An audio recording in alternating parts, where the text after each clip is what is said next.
తెలంగాణ ప్రజలకందరికీ నమస్కారం అండి. మనం ఇప్పుడు ఈరోజు పేరేడ్ గ్రౌండ్కు రావడం జరిగింది. ఎందుకంటే నిన్నటి రోజున మన గౌరవనీయ ముఖ్యమంత్రి రేవంత్ రెడ్డి గారు ఇక్కడ నుంచే మరి తెలంగాణ పతాకావిష్కరణ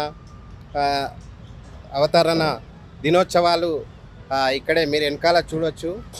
ఇక్కడే ఉత్సవాలు జరిగాయి నిన్నటి రోజున.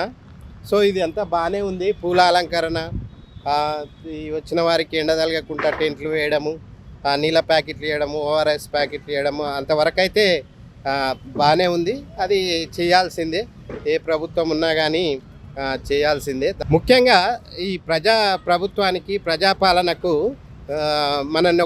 మనము తెలంగాణ పక్షాన ఒక బాధ్యత గల పౌరునిగా ప్రశ్నిస్తున్నా. అయ్యా ముఖ్యమంత్రి గారు, నిన్నటి రోజున మీరు అనేక దినపత్రికలలో, ఇంగ్లీష్ పత్రికలలో, హిందీ పత్రికలలో, తెలంగాణ పత్రికలలో మెయిన్ పేజీలో మీరు తెలంగాణ ఆవిర్భావ దినోత్సవ శుభాకాంక్షలు అనే యాడ్ ఇవ్వడం జరిగింది. ఆ యాడ్లో ఎక్కడ కూడా మరి అమరవీరుల స్తూపం వేయలేదు. ఒకటి. రెండోది, అనవసరంగా ఈ పత్రికలకు మీరు ఎందుకు అడ్వర్టైజ్మెంట్లు ఇస్తున్నారు? ఈ ప్రజాధనాన్ని ఎందుకు దుబారా ఖర్చు చేస్తున్నారు? కష్టపడి రక్తాన్ని చెమటోడ్చి కడుతున్న పన్నులను మీరు ఇట్లా పప్పు బెల్లం లెక్క ఎందుకు పత్రికలకు పంచిపెడుతున్నారు అని చెప్పేసి రేవంత్ రెడ్డి గారిని నేను ఈ పేరేడ్ గ్రౌండ్ నుంచి ప్రశ్నిస్తూ ఉన్నా. ఇవాళ ఒక్కొక్క పత్రికలో మెయిన్ పేజీలో అడ్వర్టైజ్మెంట్ రావాలంటే కొన్ని లక్షలు అవుతాయి. 15 నుంచి 20 లక్షలు అవుతుంటుంది సర్క్యులేషన్ బట్టి. మరి దాదాపు మీరు నిన్నటి రోజున ఇప్పుడు ఈనాడులో ఇచ్చిర్రు, సాక్షిలో ఇచ్చిర్రు, డక్కన్ క్రానికల్లో ఇచ్చిర్రు, మన తెలంగాణలో ఇచ్చిర్రు, టైమ్స్ ఆఫ్ ఇండియాలో ఇచ్చిర్రు, ఇండియన్ ఎక్స్ప్రెస్లో ఇచ్చిర్రు, ఆంధ్రప్రభలో ఇచ్చిర్రు, తర్వాత హ్యాండ్స్ ఇండియాలో ఇచ్చిర్రు, వెలుగులో ఇచ్చిర్రు, వార్తా తెలుగులో హిందీ ఎడిషన్లో ఇచ్చిర్రు, అట్లాగే నవ తెలంగాణలో ఇచ్చిర్రు, ఉర్దూ పత్రికల్లో ఇచ్చిర్రు. మరి ఇన్ని పత్రికలలో మెయిన్ పేజీలో మీరు ఇట్లా అడ్వర్టైజ్మెంట్లు ఇస్తే మరి వాళ్ళు పుణ్యానికే వేసిర్రా, లేకపోతే సొమ్మును మీరు ఈ రకంగా దుబారా చేయడము ఇది తగినదేనా? కొంచెం సోయి ఉండాలి కదా. ఒక ముఖ్యమంత్రి అన్నప్పుడు మీకు కొంచెమన్నా గిట్లనే. గతంలో కూడా ఒక ఆయన ఉండేటోడు, వంకాయ అంత పని చేసి గుమ్మడికాయ అంత ప్రచారం చేసుకుండు. ఇట్లనే పత్రికలకు అడగోలుగా ప్రజల సొమ్మును దుబారా చేస్తే ఆ ముసలోని తీసుకుపోయి ఆడ వండబెట్టాం ఫామ్ హౌస్లో. మరి నువ్వు కూడా సేమ్ ఆయనతో వల్లే నడుస్తున్నట్టు అనిపిస్తూ ఉంది. మరి పెద్ద తేడా అయితే నాకైతే కనిపిస్తలేదు. ముఖ్యమంత్రి గారు, ఇప్పటికైనా మీరు సోయి తెచ్చుకోవాల్సిన అవసరం ఉంది. నిరుద్యోగులకు నోటిఫికేషన్ ఇవ్వాలి, జాబ్ క్యాలెండర్ రిలీజ్ చేయాలి. ప్రతి సంవత్సరం ఎన్ని ఉంటే ఎన్ని, 5 ఉంటే 5, 10 ఉంటే 10, 100 ఉంటే 100, ఎన్ని పోస్టులు అన్నీ ఉండని ఆ పోస్టులకు మీరు నోటిఫికేషన్ వేయాలి. ఇప్పుడు జూన్ 12కు బడులు ఓపెన్ అవుతాయి. మరి బడులు ఓపెన్ అయ్యే వరకు ఉపాధ్యాయులు ఉండాలన్నా వద్దా? మరి ఉపాధ్యాయ పోస్టులు వేస్తారా వేయరా? తెలంగాణ ప్రభుత్వంలో ఎన్ని శాఖలు అయితే ఉన్నాయో అన్ని శాఖల్లో ఉన్న ఖాళీలను తక్షణమే నోటిఫికేషన్ ఇవ్వాలి, నియామకాలు జరపాలి. ఎందుకంటే మీరు ఎన్నికల కోసం, మీ లాభం కోసం చూస్తున్నట్టు అనిపిస్తుంది.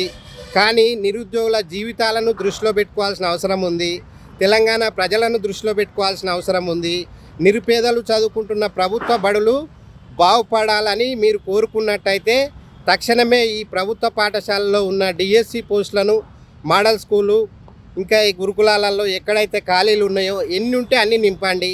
వేస్తారా వేయరా? ఖాళీలు ఉన్నాయా లేవా మీరు ప్రకటించాలని కోరుతున్నాము. ఖాళీలు ఉన్నట్టయితే వెయ్యండి.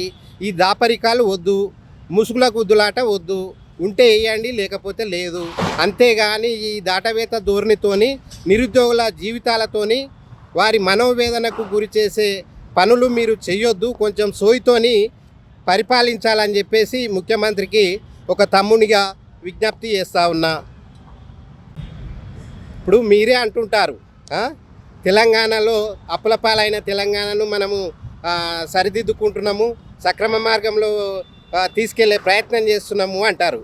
మరి అప్పులు ఉన్నాయి అంటారు, అప్పు పుడతలేదంటారు. ఏం చేయాలో చెప్పుర్రి, నన్ను కోసుకొని తినుర్రి అంటారు.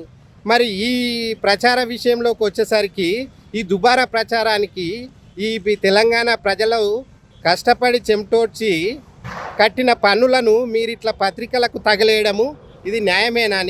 ఇది ధర్మమేనా? నీకు బాధ్యత చెప్పింది ఇందుకేనా?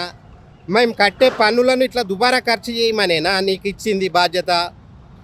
మరి మీరు ఇంకెప్పుడు సోయి తెచ్చుకుంటారు? తెలంగాణ అవతరణ దినోత్సవం పేరు మీద మీరు ఎంత దుబారా చేసిర్రో మరి సమాచారము తెలంగాణ ప్రజలకు తెలియజెప్పాలి. శ్వేతపత్రం రిలీజ్ చేయండి. రేపు శుక్రవారం జరగబోయే ప్రజావానికి నేను వస్తా, సమాచార హక్కు చట్టం కింద దరఖాస్తు చేస్తా. మీరు ఈ ఉత్సవాల పేరు మీద ఎంత దుబారా ఖర్చు చేసిర్రు, దేనికి ఖర్చు చేసిర్రో దాపరికం లేకుండా ట్రాన్స్పరెన్సీగా మాకు సమాచారం ఇవ్వాలి. మరి మీరే అంటారు ఒక 5 లక్షలు ఇస్తే ఇందిరమ్మ ఇల్లు అవుతుంది అని చెప్పేసి, మరి ఇన్ని కోట్లు పెడితే ఎంతమందికి ఇందిరమ్మ ఇల్లులు వచ్చేది? ఈ దుబారా ఖర్చు చేయడం కంటే, ఈ పత్రికలకు కోట్లు తగిలేయడం కంటే, ఆ కోట్లు నిరుపేదలకు, గూడు లేని ప్రజలకు గూడు కల్పించడంలో ఆ డబ్బులు వెచ్చించినట్టయితే ఎంత మంచిగా ఉండేది, ఎన్ని కుటుంబాలు ఆనందంతో ఉండేది. ఎందుకు ఇట్లా ప్రజాధనాన్ని దుర్వినియోగం చేస్తున్నారో రేపు ప్రజావానికి వచ్చి నేను సమాచారం కొడతా. రేవంత్ అన్న, నీకు ఒక తమ్మునిగా చెప్తున్నా, నీకు ఒక శ్రేయోభిలాషిగా చెప్తున్నా, ఉద్యోగ నోటిఫికేషన్ లేదు, నిరుద్యోగ క్యాలెండర్ లేదు. మరి పెళ్ళిళ్ళు చేసుకోకుండా అటు ఇంటికి పోలేక, ఇటు హాస్టల్లో ఉండలేక, 5 రూపాయల అన్నం తినలేక, లైబ్రరీలో పుస్తకం పట్టుకుంటే మైండ్ చక్కగా పనిచేయక నిరుద్యోగులు ఎంతో వేదన పడుతూ ఉన్నారు. మరి వారికి నోటిఫికేషన్ ఇచ్చే సోయి లేదు నీకు. కానీ పత్రికల్లో ఇట్లా లక్షల కోట్ల రూపాయలను వృధాగా ఎందుకు ఈ దుబారా చేస్తున్నారు అని చెప్పేసి తెలంగాణ యువత తరపున, తెలంగాణ ప్రజల పక్షాన ప్రశ్నిస్తున్నా. మీరు తక్షణమే జాబ్ క్యాలెండర్ రిలీజ్ చేయాలి, నోటిఫికేషన్లు తక్షణమే విడుదల చేయాల్సిన అవసరం ఉన్నది. నిన్నటి రోజున దాదాపు ఒక 15 దినపత్రికలలో మీరు ఇచ్చిన ఈ అడ్వర్టైజ్మెంట్కు పెట్టిన ఈ ఖర్చు, ఈ దుబారా ఖర్చు, ఈ మెట్రో పిల్లర్లకు వేసిన ఈ అడ్వర్టైజ్మెంట్లు, ఇవన్నీ డబ్బులు కలిస్తే కనీసం ఒక 100 నిరుపేద కుటుంబాలకు ఒక గూడు కల్పించే అవకాశము, ఇందిరమ్మ ఇల్లు ఇచ్చే అవకాశం ఉండే. మరి ఈ 100 కుటుంబాలకు ఒక ఆనందాన్ని ఇవ్వాల్సిన మీరు ఈ అనవసరమైన ఖర్చుతోని ఈ పత్రికలకు తగిలేయడము, వారిని పెంచి పోషించడము ఏందో నాకు అర్థమవుతలేదు. మరి నీకు ఎట్లాగో సీఎంఓ ఆ సోషల్ మీడియా ఉంది, అందులో పెడితే అయిపోతుంది కదా, సమాచారం ఎట్లాగో తెలుస్తుంది. 2వ తారీఖు పోరన్న అడిగినా జూన్ 2 తారీఖు తెలంగాణ అవతరణ దినోత్సవాన్ని ప్రతి ఒక్కరు తెలుసు. సోషల్ మీడియా ఉంది. మీరు స్పీచ్ ఇచ్చిన తెల్లారి ప్రతి పత్రికలు ఎట్లాగో ఇవ్వాల్సిందే. మీరు ఏది మాట్లాడినా కానీ చూపెడతాయి. మరి ఎందుకు ఈ అతి ఉత్సాహంతో ప్రజల సొమ్మును దుబారా చేసిర్రు? దీనికి మీరు సమాధానం చెప్పాల్సిన అవసరం ఉంది ముఖ్యమంత్రి గారు.